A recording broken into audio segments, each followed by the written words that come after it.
This chinchin recipe is one that I share with only my faves. It requires very minimal ingredients. In fact, there is no egg in this recipe. The ingredients are basic things you have in your kitchen. Let's get started, guys. To your bowl, add 3 cups of sifted flour. Go in with half a teaspoon of salt, 1 teaspoon of baking powder. Add about half a cup of sugar. Add 1/3 cup of powdered milk and mix this properly.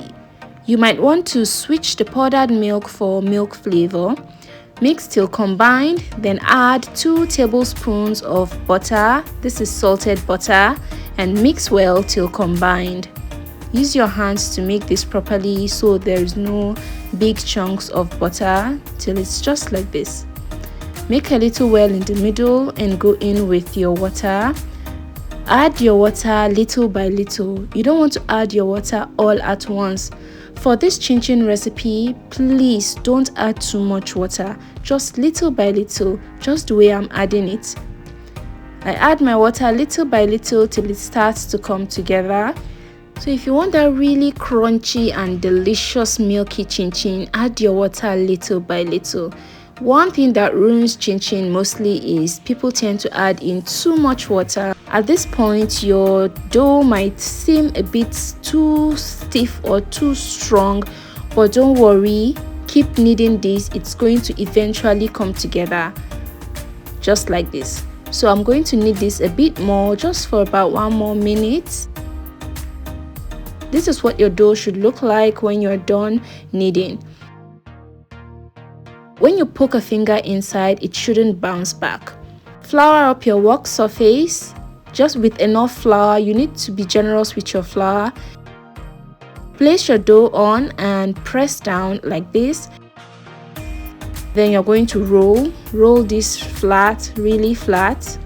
This recipe is a very simple recipe, but the result is amazing. There is nobody you make this chinchin for that wouldn't ask you for the recipe.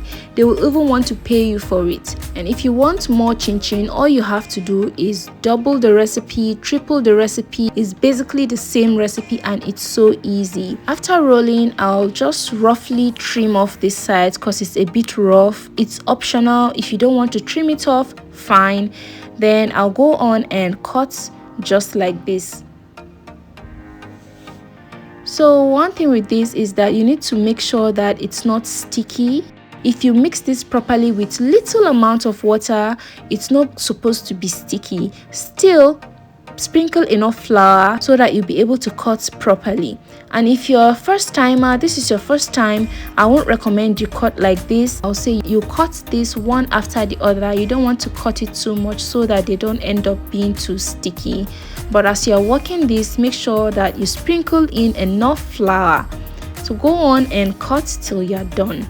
If you've watched till this point, don't forget to like this video, subscribe if you haven't already, and leave me a comment. I will truly appreciate it. While cutting, try to cut it as equal and uniform as possible, because if some are bigger than others, while frying, the small ones will get burnt while the big ones may not be fried yet. By the time you're done, I'm just going to separate them like this. It's quite optional. It's going to get separated in the oil, but I like to just separate them like this, and it's supposed to separate really easily because we didn't add too much water while mixing the dough. Yours should look like this when you're done.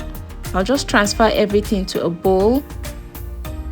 At this point, my oil is heating up already. This is everything, and then I'll go on and fry. Make sure you add in enough oil and make sure your oil is hot enough. Then go in with your chinchin. Please don't overcrowd your pan. Immediately you add your chinchin into the oil. Stir this gently to separate everything, and then within intervals you just keep stirring this so that some parts don't get burnt before others. If you cut your chinchin in different size, like some are smaller than others, at this point while frying you'll see the smaller ones will be at the bottom, they'll be burning, while the big ones may not be fried yet, and you might end up with different colored chinchin, and we don't want that. As soon as it gets brown to your preference, you can go on ahead and carefully take it out of the oil.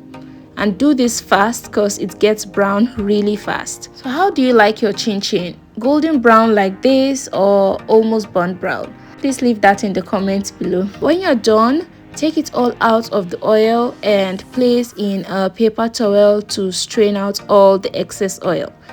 And that's it, guys. That's how to make the delicious chinchin that everyone will thank you for.